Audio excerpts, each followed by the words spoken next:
All right, just a few pointers for the counties out there as you're planning your caucuses. Some things that, some little nuts and bolts here that you need to consider moving on toward March. Number one is there is a county caucus website on the Idaho GOP website. There's a link to it.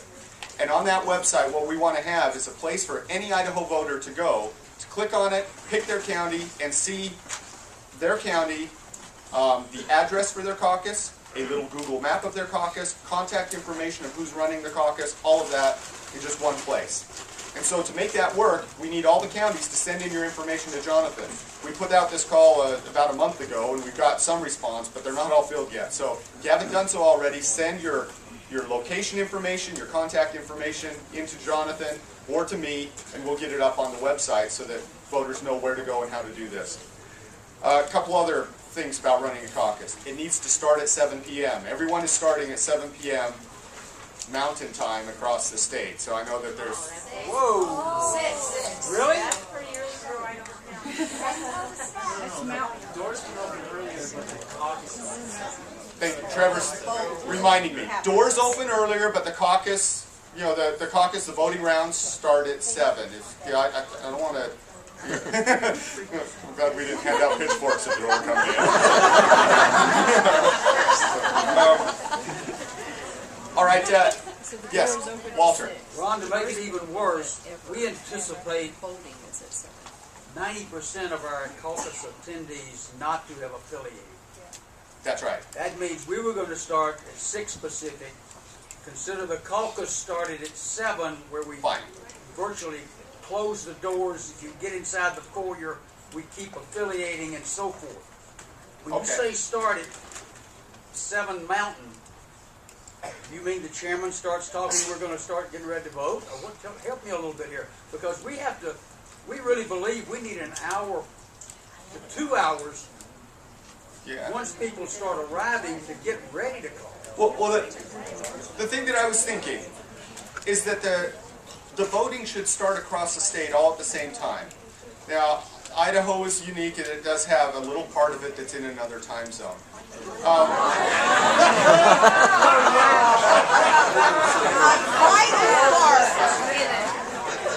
Little geographically, not unimportant.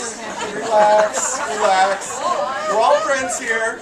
Okay. All right, a vital part of Idaho is, how do you know that, why did you think that I was talking about the Pacific part? How did you know I wasn't talking about the mountain part? Oh, there's a diplomat. Okay. Politician.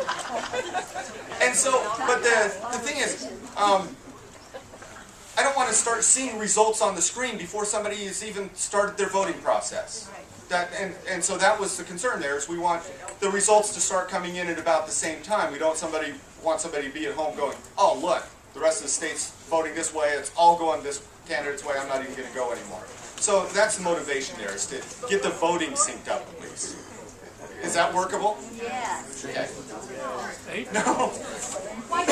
Yes. Hey, can we do this? Can we save questions till the end? I wanted to put questions at the end so that we can make sure we get to the dry run before Jonathan yanks the microphone away from me. I don't know if you would do that, but all right. So we can talk about that time issue a little bit more. You need to announce your 3-person counting committee. They don't need to count every vote, but they need to oversee the counting of the votes. They're going to be the ones that certify the final count and sign with the chair and send it in to Norm. You need to give candidates or their representatives a little bit of time to speak at the beginning of the meeting. That's usually an exciting part, a very educational part of a caucus. That's why people come to the caucus, is that they are still making up their minds and want to hear from candidates or their representatives. Then it goes into rounds of voting, but the county chair should take a little bit of time and explain to them what this caucus is and what they're doing.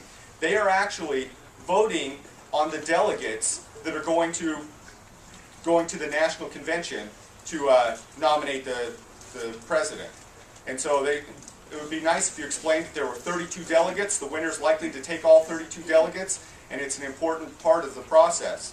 I explained this morning that Texas has 152 delegates being decided on the same night as Idaho. If you win Texas by 60% to 40% to your opponent, you've increased your margin by 30 delegates. If you win Idaho by 1 vote, you've increased your margin by 32 delegates.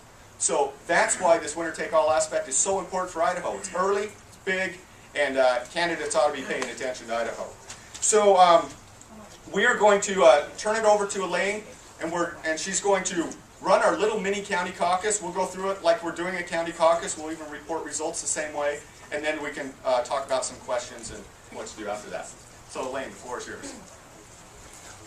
She deserves a round of applause.